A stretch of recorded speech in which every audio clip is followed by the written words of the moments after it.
Humanities കഫേയുടെ പുതിയൊരു വീഡിയോയിലേക്ക് ഏവർക്കും സ്വാഗതം. നമ്മളിപ്പോൾ നോക്കാൻ പോകുന്നത് +2 എക്കണോമിക്സിലെ മൈക്രോ എക്കണോമിക്സിനകത്ത് രണ്ടാമത്തെ ചാപ്റ്ററിൽ നിന്നുള്ള ഇമ്പോർട്ടൻറ്റ് പ്രോബ്ലംസ് ആണ് കേട്ടോ. അതായത് നമുക്ക് PYQസിൽ ചോദിച്ചിട്ടുള്ള ഇമ്പോർട്ടൻ്റ് ആയിട്ടുള്ള കണക്കുകളാണ് നമ്മൾ ഇന്നത്തെ വീഡിയോയിലൂടെ പഠിക്കാൻ വേണ്ടിയിട്ട് പോകുന്നത്. വിത്ത് എക്സ്പ്ലനേഷൻ നമ്മൾ ഇന്നത്തെ വീഡിയോ ചെയ്യുന്നുണ്ട്. ഓക്കെ, സോ അപ്പോൾ നമുക്ക് ആദ്യത്തെ ഒരു ഇമ്പോർട്ടൻറ്റ് പ്രോബ്ലം എന്താണെന്ന് വെച്ചിട്ടുണ്ടെങ്കിൽ എന്താണ് TU-MU കാൽക്കുലേഷനാണ്. നമ്മുടെ ടോട്ടൽ യൂട്ടിലിറ്റിയുടെയും മാർജിനൽ യൂട്ടിലിറ്റിയുടെയും ബേസ് ചെയ്തിട്ട് ഒരു കാൽക്കുലേഷൻ ഇടയ്ക്കൊക്കെ നമുക്കൊരു 4-5 മാർക്കിനൊക്കെ ചോദിക്കാറുണ്ട്. സോ ഇക്വേഷൻ ഇതാണ്. MU കണ്ടുപിടിക്കാൻ വേണ്ടിയിട്ട് MU എന്ന് വെച്ചിട്ടുണ്ടെങ്കിൽ മാർജിനൽ യൂട്ടിലിറ്റി ആണ്, TU എന്ന് വെച്ചിട്ടുണ്ടെങ്കിൽ ടോട്ടൽ യൂട്ടിലിറ്റി ആണ് കേട്ടോ. അപ്പോൾ മാർജിനൽ യൂട്ടിലിറ്റി കാണാനുള്ള ഇക്വേഷൻ എന്ന് പറയുന്നത് MUX = TUX - TUX - 1 എന്നുള്ളതാണ്. അതുപോലെ TUX = MUX1 + MUX2 + MUXN. Okay, നിങ്ങൾ ഈ ഇക്വേഷൻ കണ്ട് പേടിക്കേണ്ട കാര്യമൊന്നുമില്ല. കാരണം നമുക്ക് ഇക്വേഷൻ ജസ്റ്റ് ഒന്ന് അറിഞ്ഞിരുന്നാൽ മാത്രം മതി. നമുക്ക് കണക്ക് ചെയ്യാൻ വേണ്ടിയിട്ട് വളരെ ഈസിയാണ് കേട്ടോ. നമുക്ക് ക്വസ്റ്റ്യൻ വരുന്ന ഒരു പാറ്റേൺ ഞാൻ പറഞ്ഞുതരാം. ആദ്യം തന്നെ നമുക്കൊരു നമ്പർ ഓഫ് യൂണിറ്റ്സ് ഇങ്ങനെ ഒരു ടേബിൾ തന്നിട്ട് ടേബിൾ ഫില്ല് ചെയ്യാൻ വേണ്ടിയിട്ടുള്ള രീതിയിലായിരിക്കും കേട്ടോ നമുക്ക് വരിക. അപ്പോൾ നമ്പർ ഓഫ് യൂണിറ്റ്സ് നമുക്ക് തന്നിട്ടുണ്ട്. പിന്നെ ഒന്നില്ലെങ്കിൽ നമുക്ക് TU ഫുൾ ഇതുപോലെ ആൻസർ തന്നിട്ടുണ്ടായിരിക്കും. എന്നിട്ട് MUവിൻ്റെ സ്ഥാനത്ത് മൊത്തം ബ്ലാങ്ക് ആയിരിക്കും. നമ്മൾ MU മാത്രം ഫില്ല് ചെയ്ത് കൊടുത്താൽ മതി. അല്ലാന്നുണ്ടെങ്കിൽ നേരെ തിരിച്ചും ചോദിക്കാം. മാർജിനൽ യൂട്ടിലിറ്റി ഫുൾ തന്നിട്ടുണ്ടായിരിക്കും, ടോട്ടൽ യൂട്ടിലിറ്റി ബ്ലാങ്ക് ആയിരിക്കും, എവിടെ നമ്മൾ ഫില്ല് ചെയ്ത് കൊടുക്കണം. ഓക്കെ, അപ്പോൾ ഇങ്ങനെ അങ്ങോട്ടും ഇങ്ങോട്ടും തിരിച്ചും മാറ്റി മറിച്ചും ഇങ്ങനെ ബ്ലാങ്ക് ഫില്ല് ചെയ്ത് കൊടുക്കുക എന്നുള്ള പാറ്റേണിലായിരിക്കും മിക്കവാറും ചോദിക്കാൻ ചാൻസ് ഉള്ളത്. ഓക്കെ, അപ്പോൾ നമുക്ക് നോക്കാം എങ്ങനെയാണെന്നുള്ളത്. നമ്പർ ഓഫ് യൂണിറ്റ്സ് നമുക്ക് തന്നിട്ടുണ്ട്. ടോട്ടൽ യൂട്ടിലിറ്റി ഇത് നിങ്ങളിപ്പോൾ നോക്കണ്ട. ടോട്ടൽ യൂട്ടിലിറ്റി ഇത്രയും സംഭവങ്ങളാണെന്നൊന്ന് നോക്കുക. 10, 18, 24, 28, 30 ഇത്രയും നമുക്ക് ക്വസ്റ്റ്യനിൽ തന്നിട്ടുണ്ട്. മാർജിനൽ യൂട്ടിലിറ്റി നമുക്ക് കണ്ടുപിടിക്കണം. ഓക്കെ, എന്നാണ് നമ്മുടെ ക്വസ്റ്റ്യൻ എന്ന് വിചാരിക്കും.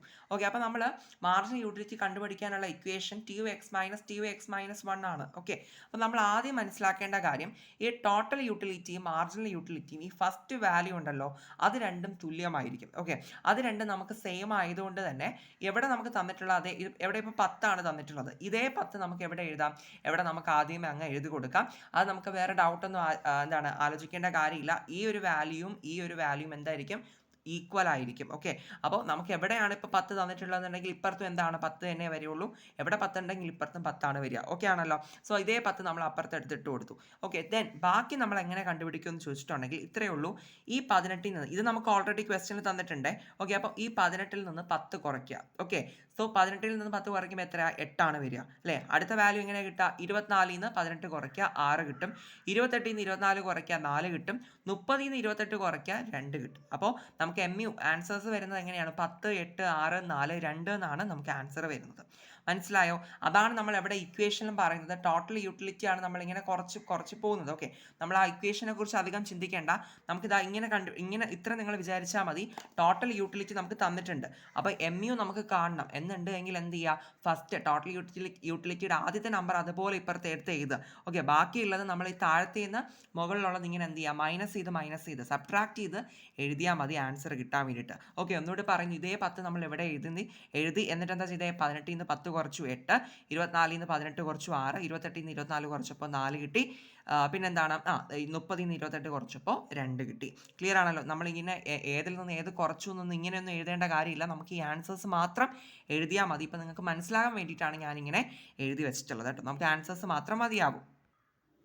ഇനി നമുക്ക് മാർജിനൽ യൂട്ടിലിറ്റി തന്നിട്ടുണ്ടെന്ന് വിചാരിക്കാം. ഓക്കെ, നമ്പർ ഓഫ് യൂണിറ്റ്സും MUവും തന്നിട്ടുണ്ട്. അപ്പോൾ നമുക്ക് എങ്ങനെയാണ് ടോട്ടൽ യൂട്ടിലിറ്റി എഴുതാൻ പറ്റുക, കണ്ടുപിടിക്കാൻ പറ്റുകയെന്നുണ്ടെങ്കിൽ ഞാൻ പറഞ്ഞല്ലോ, ഈ എവിടുത്തെ ഫസ്റ്റ് വാല്യൂ അത് തന്നെയായിരിക്കും. അപ്പോൾ എവിടെ 10 നമുക്ക് തന്നിട്ടുണ്ടെങ്കിൽ അതേ 10 നമുക്ക് എവിടെ എഴുതാം. ഓക്കെ, ദെൻ ബാക്കിയുള്ളത് കണ്ടുപിടിക്കാൻ നേരെ ഓപ്പോസിറ്റ് ആയിട്ട് ചെയ്താൽ മതി.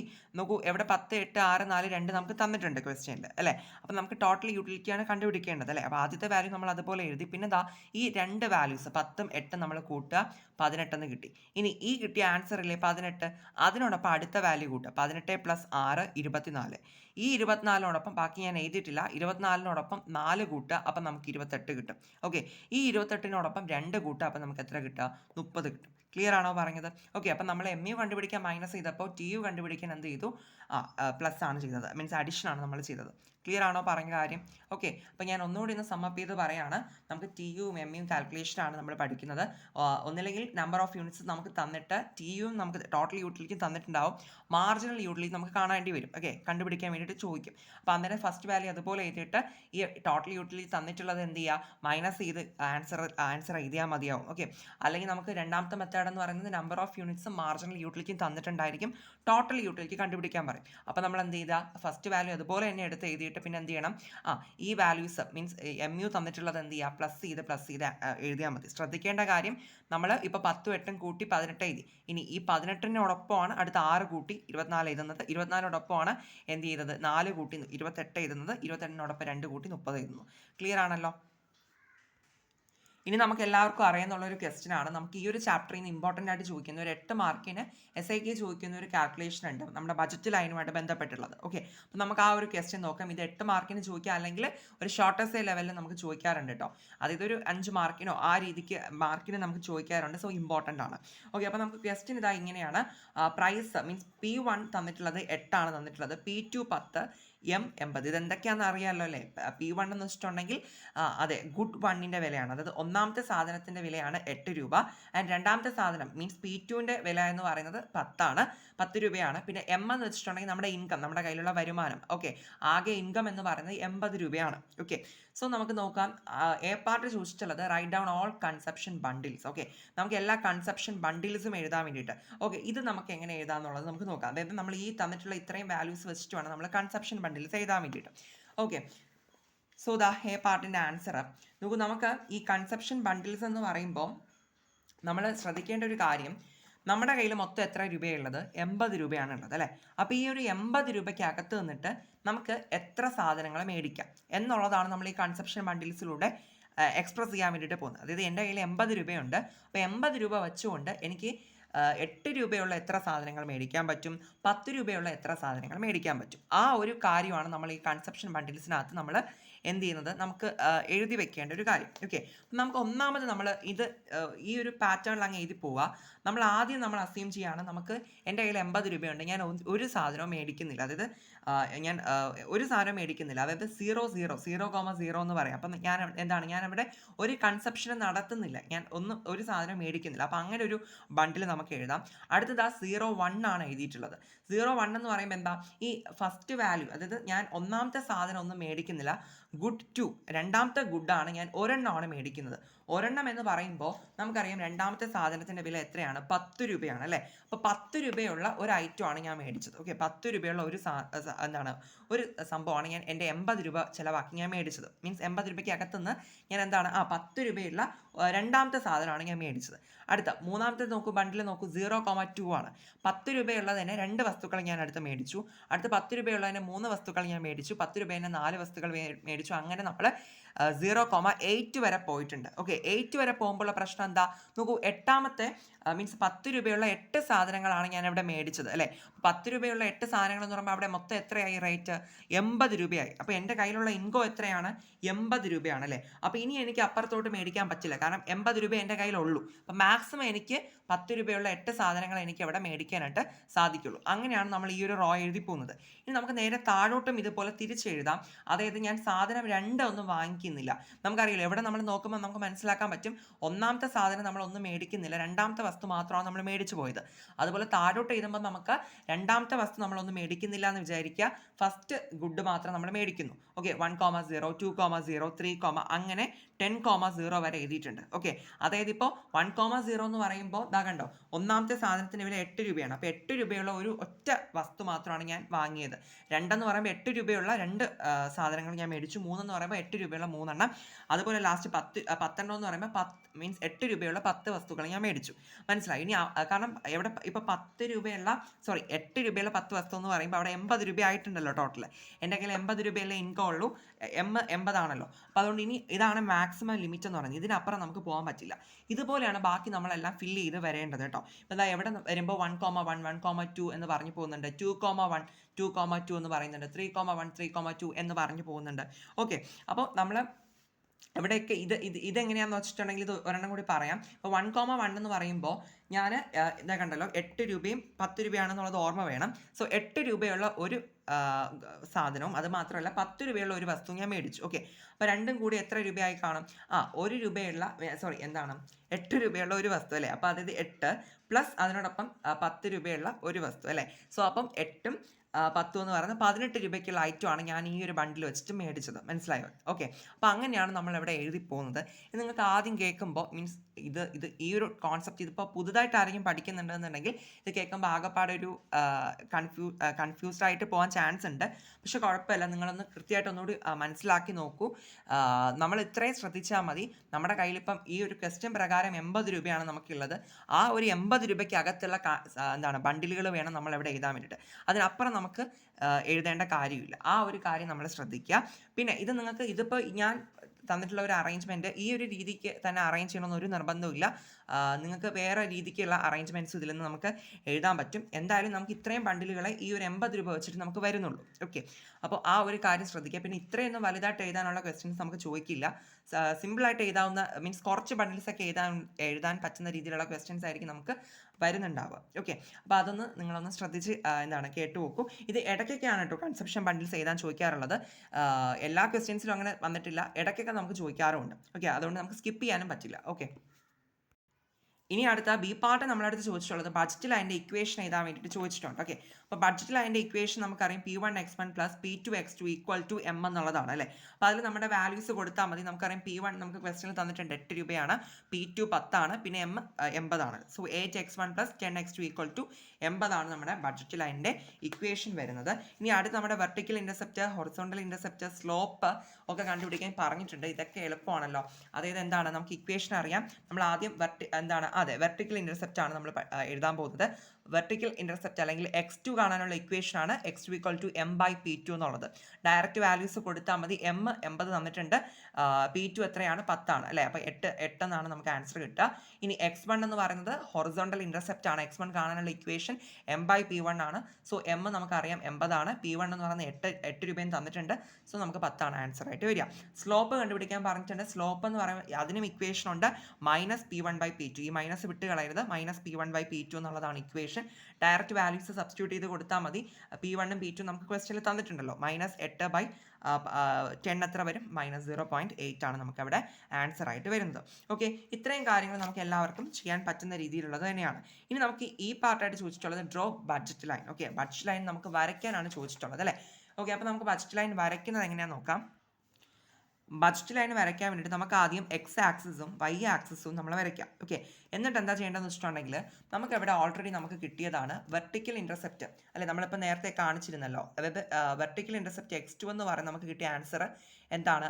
8 ആണ് നമുക്ക് കിട്ടിയത്. അതുപോലെ തന്നെ ഹൊറിസോണ്ടൽ ഇൻ്റർസെപ്റ്റ് x1 എന്ന് പറയുന്നത് നമുക്ക് കിട്ടിയ ആൻസർ 10 എന്നുമാണ് നമുക്ക് കിട്ടിയല്ലേ? അപ്പോൾ ഈ ഒരു 8ഉം 10ഉം ഈ രണ്ട് വാല്യൂസ് വെച്ചിട്ട് വേണം നമുക്ക് ബഡ്ജറ്റ് ലൈൻ വരയ്ക്കാൻ വേണ്ടിയിട്ട്. ഓക്കെ, അപ്പോൾ നമുക്ക് x1 എന്ന് പറയുന്നത് ഹൊറിസോണ്ടൽ ഇൻ്റർസെപ്റ്റ് ആണ്. അപ്പോൾ ഹൊറിസോണ്ടൽ ഇൻ്റർസെപ്റ്റ് എന്ന് പറയുമ്പോൾ ഈ എക്സ് ആക്സിസിനോട് ചേർന്ന് വരുന്നതാണ് കേട്ടോ. അപ്പോൾ എവിടെ നമുക്ക് 10 വരെയുള്ള വാല്യൂസ് എന്ത് ചെയ്യുക? മാർക്ക് ചെയ്യുക. നമ്മൾ 1 2 3 എന്ന് പറഞ്ഞിട്ട് 10 വരെ മാർക്ക് ചെയ്തു. അടുത്ത x2 എന്ന് പറയുന്നത് എന്താണ്? വെർട്ടിക്കൽ ഇൻ്റർസെപ്റ്റ് ആണ്. ഓക്കെ, അത് നമ്മുടെ y ആക്സിസിനോട് ചേർന്നാണ് വെർട്ടിക്കൽ ഇൻ്റർസെപ്റ്റിംഗ് എന്താണ് വരിക. അത് നമുക്ക് 8 ആണ് ആൻസർ കിട്ടിയത്. സോ 8 വരെ നമ്മളവിടെ വാല്യൂസ് മാർക്ക് ചെയ്യുന്നു. ഇനി ഈ ഒരു 10ഉം 8ഉം തമ്മിൽ എന്ത് ചെയ്യുക? ജോയിൻ ചെയ്ത് കഴിഞ്ഞാൽ നമ്മുടെ ബഡ്ജറ്റ് ലൈൻ ഇതാണ് നമ്മുടെ ബഡ്ജറ്റ് ലൈൻ എന്ന് പറയുന്നത്. ഓക്കെ, ഈ ഒരു സ്ട്രെയിറ്റ് ലൈൻ ആണ് നമ്മുടെ ബഡ്ജറ്റ് ലൈൻ. ഇനി നമുക്ക് എവിടെ നമ്മൾ ആദ്യം കണ്ടുപിടിച്ച് വെച്ചില്ലേ ബഡ്ജറ്റ് ലൈൻ്റെ equation 8x1 plus 10x2 equal to 80 എന്നുള്ളത്. ഈ ഒരു ഇക്വേഷൻ കൂടി നമുക്കിങ്ങനെ എഴുതി വെച്ചാൽ മതി. നമുക്ക് ആ ഒരു ബഡ്ജറ്റ് ലൈൻ ആണെന്ന് ഐഡൻറ്റിഫൈ ചെയ്യാൻ വേണ്ടിയിട്ട് മാത്രം. ഓക്കെ, അപ്പോൾ ഈ രീതിയിൽ നമ്മൾ എന്ത് ചെയ്തു? ബഡ്ജറ്റ് ലൈൻ നമ്മൾ വരച്ചു കഴിഞ്ഞു.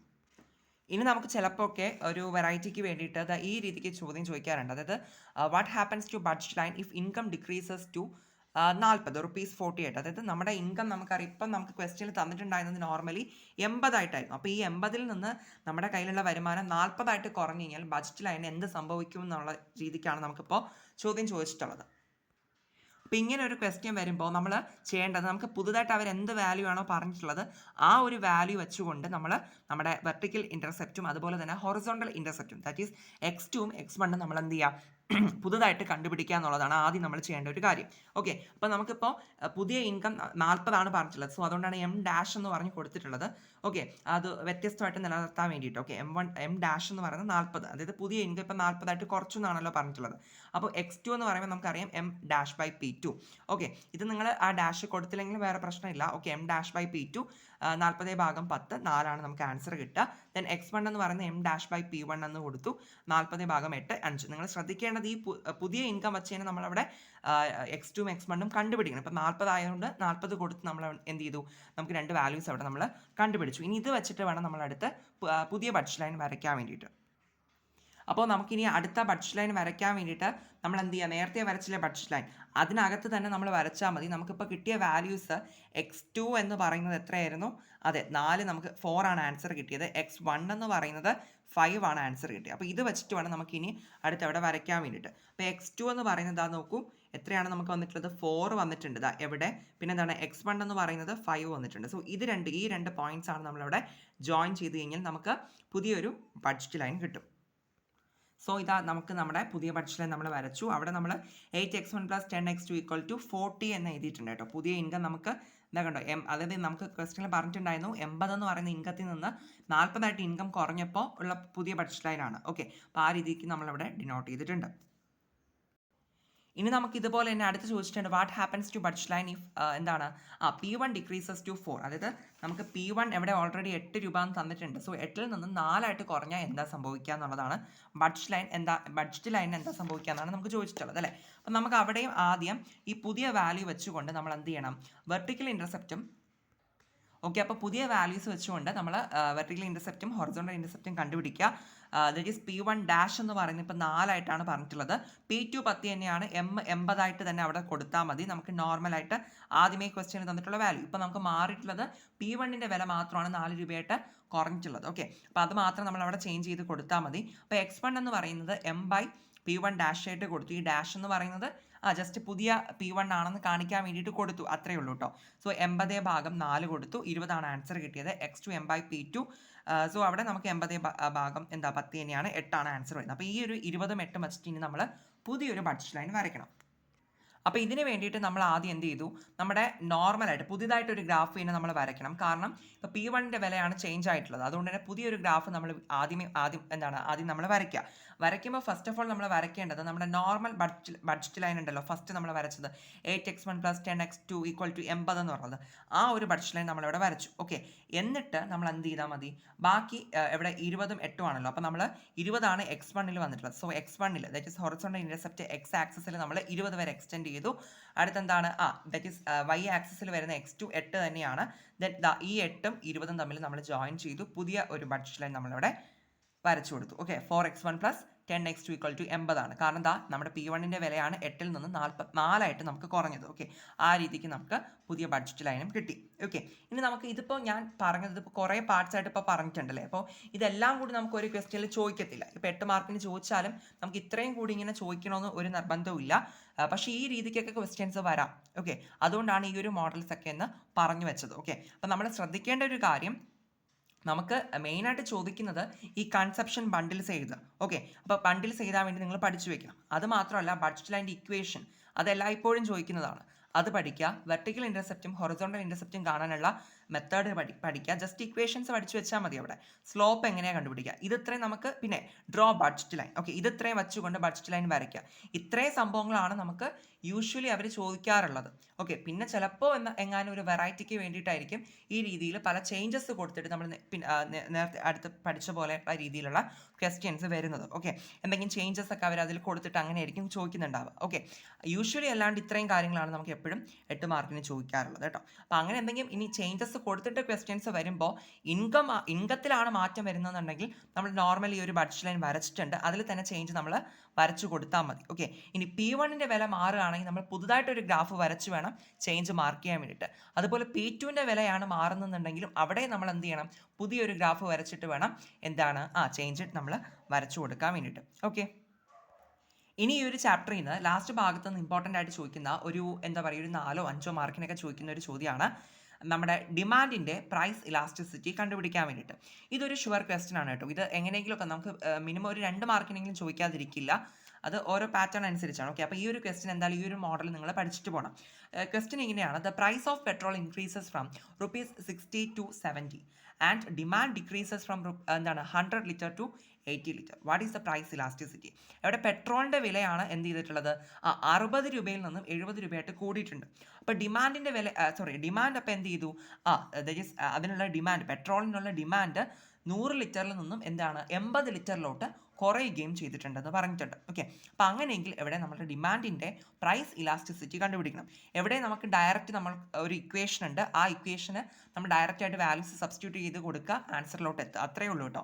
ഇക്വേഷൻ ഇങ്ങനെയാണ്: E P equal to price elasticity equal to delta Q by delta P into P by Q ആണ്. അപ്പോൾ ഈ ഒരു ഇക്വേഷൻ എല്ലാവരും കൃത്യമായിട്ട് പഠിച്ചു വയ്ക്കുക, കാരണം ഈ ഒരു ഇക്വേഷൻ അറിഞ്ഞിട്ടുണ്ടെന്നുണ്ടെങ്കിൽ മാത്രമേ നമുക്ക് ആൻസർ ചെയ്യാൻ പറ്റുള്ളൂ. ഓക്കെ, അപ്പോൾ നമുക്കിനി ഈ ഒരു വാല്യൂസ് ഒക്കെ നമുക്ക് ഉണ്ടോ എന്നുള്ളത് നോക്കാം. ഓക്കെ, നമുക്ക് ആദ്യം പി നമുക്ക് നോക്കാം. പി എന്ന് പറയുന്നത് ഈ പെട്രോളിൻ്റെ വിലയാണ് കേട്ടോ, പ്രൈസാണ്. പ്രൈസ് നോക്കിയേ 60 നിന്നാണ് 70 ആയിട്ട് കൂടിയത്. അപ്പോൾ നോർമൽ ആദ്യം ഉണ്ടായിരുന്ന വിലയാണ് നമ്മളിവിടെ എടുക്കേണ്ടത്, 60 രൂപ. ഓക്കെ, അപ്പോൾ പ്രൈസ് എന്ന് പറയുന്നത് 60 ആണെന്ന് നമുക്ക് ഇവിടെ എഴുതാം. ഓക്കെ, ഇനി ക്യൂ എന്ന് പറയുന്നത് ഡിമാൻഡാണ്. ഓക്കെ, അപ്പോൾ ക്യൂ എന്ന് പറയുന്നത് നോക്കൂ, ഡിമാൻഡ് ഇവിടെ 100 നിന്ന് 80 ആയിട്ട് കുറഞ്ഞു എന്നാണുള്ളത്. അപ്പം ഒറിജിനലായിട്ട് ഉണ്ടായിരുന്നത് എത്രയായിരുന്നു, 100 ആയിരുന്നു. സോ അതാണ് ക്യൂ, ഡിമാൻഡ് എന്ന് പറയുന്നത് 100 ആയിട്ട് നമുക്ക് കൊടുക്കാം. ഓക്കെ, ഇനി ഡെൽറ്റ ക്യൂ എന്ന് പറയുമ്പോൾ ആ ഉണ്ടായ മാറ്റം, ഡെൽറ്റ എന്ന് വെച്ചാൽ ചേഞ്ച് ആണ്, മാറ്റത്തെയാണ് ഉദ്ദേശിക്കുന്നത്.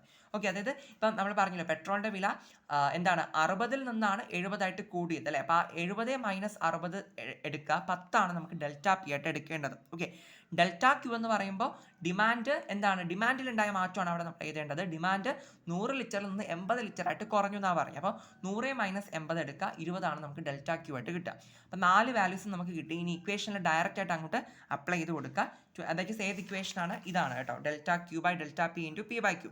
ഓക്കെ, അപ്പോൾ ഡെൽറ്റ ക്യൂ എന്ന് പറയുമ്പോൾ നമുക്കറിയാം എത്രയായിരുന്നു വന്നത്, ഡെൽറ്റ ക്യൂ അതെ 20 ഭാഗം 10 ഇൻറ്റു 60 ഭാഗം 100. ഓക്കെ, അപ്പം നമുക്ക് 1200 ഭാഗം 1000 കിട്ടുന്നു. ആൻസർ 1.2 ആയിട്ട് കിട്ടും. ഓക്കെ, ഇത്രയേ ഉള്ളൂ. ഇനി നമ്മൾ എന്താണ് ഇത് ഏത് ടൈപ്പ് ഓഫ് ഇലാസ്റ്റിസിറ്റി ആണെന്നുള്ളത് കൂടി നമുക്ക് എഴുതാൻ വേണ്ടിയിട്ട് ചോദിക്കാറുണ്ട്. സോ അതുകൂടി നമ്മളിവിടെ എഴുതാൻ വേണ്ടിയിട്ട് വിട്ടുപോകരുത്. എവിടെ നോക്കൂ, ഇപ്പോൾ ഇലാസ്റ്റിസിറ്റി ഇപ്പം നമുക്ക് കിട്ടിയ ആൻസർ ഒന്നിനേക്കാളും കൂടുതലാണല്ലോ, അതായത് 1.2 എന്ന് പറയുമ്പോൾ ഒന്നിനേക്കാളും കൂടുതലാണല്ലോ. അതുകൊണ്ട് തന്നെ നമുക്ക് പറയാം ഹൈ ഇലാസ്റ്റിക് ഡിമാൻഡ് ആണെന്നുള്ളത്. ഇത് നിങ്ങൾ ഇലാസ്റ്റിസിറ്റിയുടെ 5 ടൈപ്പ് ഇലാസ്റ്റിസിറ്റി പഠിച്ചിട്ടുണ്ടാവുമല്ലോ, തിയറി പോർഷൻ. അപ്പോൾ അത് വെച്ചിട്ടാണ് നമ്മൾ ഈ ഒരു കാര്യം സ്റ്റേറ്റ്മെൻറ്റ് എവിടെ കൊടുക്കേണ്ടത്. ഓക്കെ, നമുക്കറിയാം ഒന്നാണ് നമുക്ക് ആൻസർ കിട്ടുന്നതെന്നുണ്ടെങ്കിൽ, 1 ആണ് കിട്ടുന്നതെന്നുണ്ടെങ്കിൽ അത് യൂണിറ്ററി ഇലാസ്റ്റിക് ആണ്. ഒന്നിനേക്കാളും കൂടുതലാണെങ്കിൽ ഹൈ ഇലാസ്റ്റിക് ഡിമാൻഡ് ആണ്. ഇനി ഒന്നിനേക്കാളും കുറവാണെന്നുണ്ടെങ്കിൽ അത് ഏതാണ്, ലെസ് ഇലാസ്റ്റിക് ഡിമാൻഡ് ആണ്. അപ്പോൾ അങ്ങനെ പറഞ്ഞാൽ ആ ഒരു തിയറി നമുക്ക് ടെക്സ്റ്റ് ബുക്കിൽ കൊടുത്തിട്ടുണ്ട്. സോ അത് വെച്ചിട്ടാണ് നമ്മൾ ലാസ്റ്റ് ഈ ഒരു സെൻറ്റൻസ് എവിടെ എഴുതുന്നത്. ഇപ്പോൾ ഈ ഒരു ക്വസ്റ്റ്യൻ അനുസരിച്ച് 1.2 ആൻസർ ആയിട്ട് വന്നു, അതായത് ഒന്നിനേക്കാളും കൂടുതലായിട്ടുള്ള ഒരു വാല്യൂ വന്നതുകൊണ്ടാണ് ഹൈ ഇലാസ്റ്റിക് ഡിമാൻഡ് എന്ന് നമ്മളിവിടെ എന്ത് ചെയ്തിട്ടുള്ളത്, കമൻറ്റ് ചെയ്തിട്ടുള്ളത്.